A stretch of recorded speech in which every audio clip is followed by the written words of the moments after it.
pebisnis-pebisnis besar ini ngomong mulai aja dulu karena bingung ngejelasinnya. Jis, banyak banget tokoh-tokoh bisnis di Indonesia ya. Dan apa namanya, tokoh-tokoh bisnis ini biasanya itu suka berkata-kata gitu soal bisnis. Ya. Yang apa sering dikutip jadi quotes-quotes lah. Ya.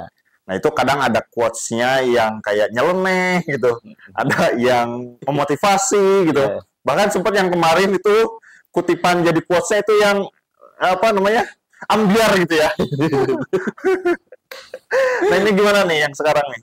Nah, ada quotes yang terkenal nih untuk dunia bisnis ini. Oke. Salah satunya adalah tentang memulai bisnis. Oke. Yang pertama itu dari Bob Sadino. Nah, dia bilang, bisnis apa yang bagus katanya? Oke. Bisnis yang bagus adalah bisnis yang dimulai gitu. Oke. Bukan yang ditanyakan terus gitu. Kapan mulainya misalnya? Ya. Nanti gitu. Misalkan nanyain, Pak ini gimana cara mulai gini-gini, terus aja nanya gitu. Akhirnya si Bob Sadino ini ngeluarin kata-kata bisnis yang bagus adalah bisnis yang dimulai gitu. Jangan ditanyain terus gitu. Maksudnya ditanyain tuh nanyain strategi lah, nanyain apanya lah gitu. Nah, itu dari Bob Sadino. Nah, ada lagi satu lagi dari Nadiem. Oke. Nah, dari Makarim ya. Mantan apa namanya owner Gojek. Owner Gojek ya, pendiri Gojek ya. Ya, dia bilang mulai aja dulu katanya. Kalau tidak mulai kita tidak akan tahu kita berada di mana. Ini dua sosok ini ya, apa namanya, Bob Sadino, Om Bob nih ya almarhum, dengan Nadiem Makarim itu ya. Dua generasi yang berbeda ya. Berbeda. Secara umur signifikan lah. Signifikan. Om Bob Sadino juga bahkan udah almarhum gitu ya. Yang dimana dua-duanya ini punya satu kesamaan cara berpikir ya kayaknya nih soal memulai bisnis, yaitu mulai aja sih dulu kayak gitu ya. Oke. Bener nggak sih kayak gitu? Ini soalnya dua orang yang sudah malang melintang di dunia bisnis. Yang satu tuh kalau nggak salah Bob Sadino itu di pertanian ya, sayur-sayuran, terus bikin supermarket, import apalah gitu, barang banyak gitu ya. Lebih ke bahan pokok lah ya ibaratnya gitu ya. Yang satu lagi ini di bisnis digital gitu ya. Yang sekarang juga jadi pokok nih buat kita ini. Oke. Nah, kita juga ada bahas sebelumnya nih sebenarnya. Ada di apa namanya? Di selingan-selingan lah di konten, cuma lupa lagi konten yang mana gitu ya. Tadi nyari konten yang mana nih saya pernah ngomong gitu ya. Jadi sebenarnya yang bagus tetap harus cari dulu ilmunya. Misalkan nyari dulu cara dapetin suppliernya dari mana gitu ya.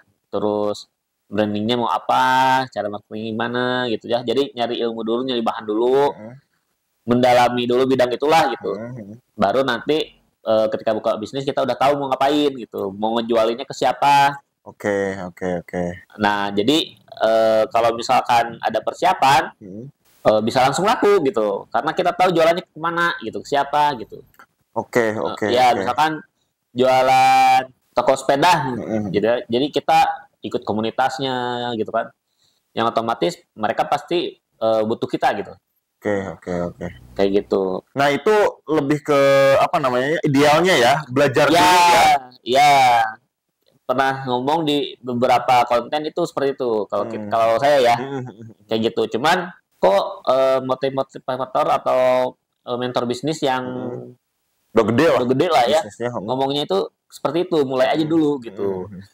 Mungkin ini Jis. Mereka tuh saking gregetnya gitu ya. Bisa jadi. Orang itu nanya aja terus, nyari aja terus, prakteknya enggak gitu. Nah, itu. Kalau kita kan ya belajar dulu gitu ya. Setidaknya teori-teori dasar gitu ya, pemahaman dasar soal bisnis kita paham gitu ya. Ya, benar. Setidaknya kan itu, baru praktek nih pelan-pelan. Di praktek juga kan nanti sebetulnya nambah lagi, belajar lagi. Bukan berarti proses belajarnya selesai gitu ya. Bukan berarti di awal belajar udah gitu ya. Iya, kayak belajar sampai matang gitu.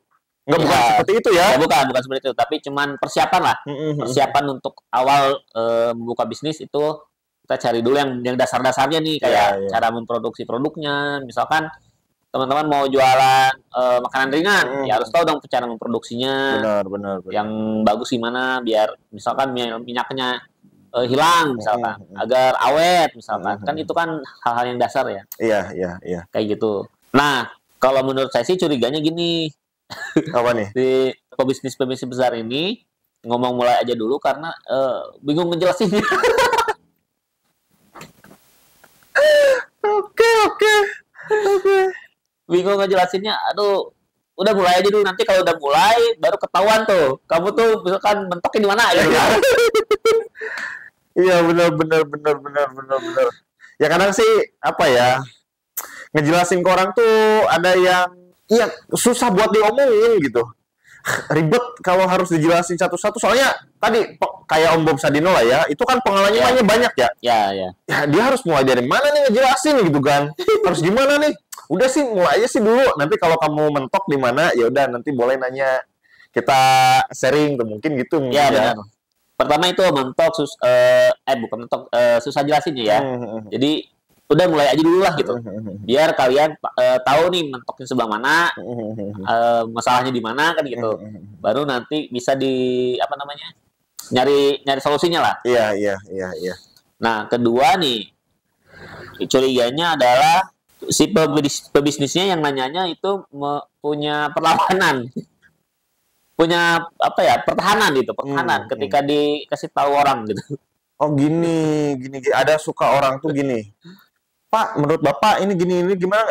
Terus dijawab kan? Ya. Oh, menurut saya begini. Oh, enggak gitu, Pak. Nah, gitu. Tapi gini harusnya gitu. Nah, jadi orang yang ngejawab, ini orang tuh gimana sih? Dia nanya tapi kok menanyain balik gitu. Malah membantah apa yang saya katakan gitu. Ya. Kan jadi ngeselin gitu. Nah, kemungkinan itu bisa jadi itu. Jadi karena banyak orang yang suka membantah ya gitu ya. Akhirnya ya udah jalanin aja dulu lah gitu. Buktikan aja sendiri gitu. Buktikan aja sendiri, nanti baru ketahuan, oh ternyata saya salah nih selama ini, oh saya benar misalkan kayak gitu ya. Karena nasihat terbaik memang kalau dialamin sendiri gitu, pengalaman sendiri. Ya, karena ada pepatah mengatakan kan, pengalaman adalah guru terbaik katanya kan gitu.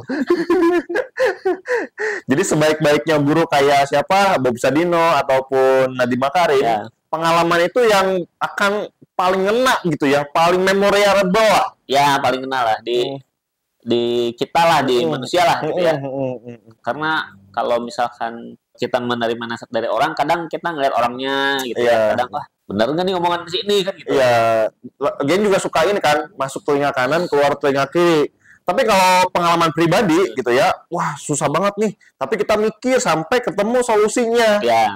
Sampai terpecahkan tuh masalahnya. Itu kan jadi sangat kena lah ya. Nggak bakal mungkin mudah dilupakan gitu. Ya, membekas lah ya. Betul. Ternyata gini gitu. Jadi sebuah pelajaran yang membekas gitu. Benar. Nah, itu jadi kemungkinan sih dua itu ya. Kalau saya curiganya kenapa ada slogan mulai aja dulu itu seperti itu. Iya, lagian juga ini kan kalau kita pakai nih ya, mulai aja dulu nih ya.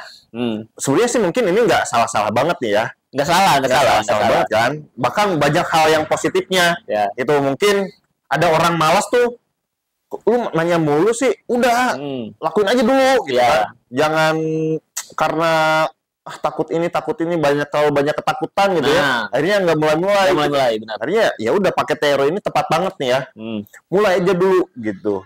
Terus kan sekarang nih minggu depan nih udah puasa nih kan, itu tepat banget nih buat mulai aja dulu ya, buat mulai bisnis benar. Oke. Nah, karena ada kondisi di mana kita nggak ngerti lapangan gitu, nggak ngerti lapangan. Benar. Masalahnya di mana gitu. Terus apa aja sih yang akan muncul nih masalah kan kalau misalkan kita bikin bisnis plan nih. Misalkan budgetingnya, terus cara jualannya, targetnya laku berapa. Nah, itu kan berupa perkiraan lah. Bisnis plan atau rencana bisnis itu berupa perkiraan. Benar. Nah, sedangkan di lapangan kadang terjadi di luar ekspektasi Ya, gitu. chaos lah ya. Rencana-rencana kita, perkiraan-perkiraan kita ternyata suka kadang ya tadi kita kan berekspektasi ya. Ya. Tapi realitanya kadang tidak selalu seperti itu. Banyak hal-hal variabel-variabel yang eksternal yang lain yang sangat mempengaruhi di lapangan gitu. Ya, banyak banget. Dan kita nggak bisa memprediksi itu. Makanya ya udah jalanin aja dulu lah gitu. Karena kita nggak tahu kondisinya seperti apa nih gitu. Ya, setidaknya nih ya ketika teman-teman nanti mau mulai nih ya, mau mulai aja dulu nih, di bulan Ramadan itu jangan lupakan punya nama brand dan logo ya. Brand yang penting, yang paling penting sih ya, yang ketika mulai bisnis adalah nama dulu, nama dan logo sih. Soalnya itu menjadi pertaruhan apa ya? Bukan pertaruhan apa ya? Jadi ketika bisnisnya ternyata rame gitu, itu logo yang akan membawa kita ke level yang meledak gitu. Bener-bener gini, orang itu kan bakal inget. Jadi gini, coba temen-temen deh ya, kalau lagi bulan puasa beli takjil misalkan ada minuman segar tuh banyak tuh, itu sepanjang jalan tuh banyak gitu. Ada yang ada yang pakai logo, ada brandnya gitu, ada nama apa namanya usahanya gitu ya. Ada yang polosan tuh. Ketika yang pakai logo dan nama usaha ini dia itu racikannya enak gitu ya. Itu kan kita jadi tahu tuh nama usahanya ya. Ada logonya gitu. Dan ketika bulan puasa sudah selesai, terus kita lanjut jualan, itu kan orang tuh tahu, oh ini minuman yang kemarin bulan puasa enak nih. Ya, benar. Misalkan namanya Dapur ABC, misalkan. Wah, ini Dapur ABC enak nih, misalkan apa ya kolaknya gitu ya. Nah, terus ketika bulan hari-hari biasa, setelah Ramadan, kita lanjut bisnisnya gitu ya. Dia nemu di IG misalkan, wah Dapur ABC nih yang kemarin saya beli enak gitu. Benar. Beli lagi kayak gitu. Benar. Kayak gitu. Jadinya penentu. Kalau misalkan nanti ada orderan banyak itu bisa jadi ke situ gitu. Iya. Melalui itu. Dan bulan puasa itu momen yang tadi yang pas banget ya untuk memulai usaha ya. Bener. Karena setiap hari itu orang suasana itu pengen belanja teman-teman. Pengen kulineran gitu ya. Bahkan kan kita punya tradisi yang namanya ngabuburit ya. Ngabuburit. Bahkan itu ada berburu takjilnya kayak gitu. Ada berburu makanannya gitu ya. Kalau itu di bidang makanan. Bahkan di bidang-bidang yang lain juga nggak ketinggalan tuh. Baju tuh ya. Kan apalagi kalau baju itu kan masalah cuttingan. Kadang kok ini tangannya kepanjangan gitu ya. Kok ini misalkan pinggangnya kecil tapi bawahnya udah pas gitu ya. Kadang ada aja yang nggak cocok gitu. Nah, sekalinya ketemu yang cocok, pasti dia bakal nyari merek yang sama di kemudian hari gitu. Benar. Itu ya bulan puasa bisa pakai teori ini nih dari Bob Sadino sama Nadiem Makarim, yaitu mulai aja dulu kayak gitu. Dan tentu aja tadi ya jangan lupakan logonya, pesennya di mana? Di Kebun Desain. Nah, buat teman-teman yang mau mulai usaha bisa mulai order logo di Kebun Desain nih, bisa juga mulai dari logo, desain packagingnya, kemasannya, terus desain sosial media dan desain-desain lainnya. Selain itu, kita juga bisa bantu perizinan, daftar merek ke HAKI, ke DJKI, terus daftar NIB, bikin PRT, dan lain-lain itu bisa juga. Iya. Langsung WA aja ya. Benar. Ke nomor di bawah ini. Nah, gitu ya teman-teman. Mudah-mudahan bermanfaat. Kalau suka dengan video ini, silahkan di-like, di-komen, juga di-subscribe. Serta, yuk kita mulai Ramadan dengan juga berkah ibadahnya, serta berkah bisnisnya. Oke. Amin. Thank you. Sampai jumpa di vlog kita selanjutnya. Bye-bye.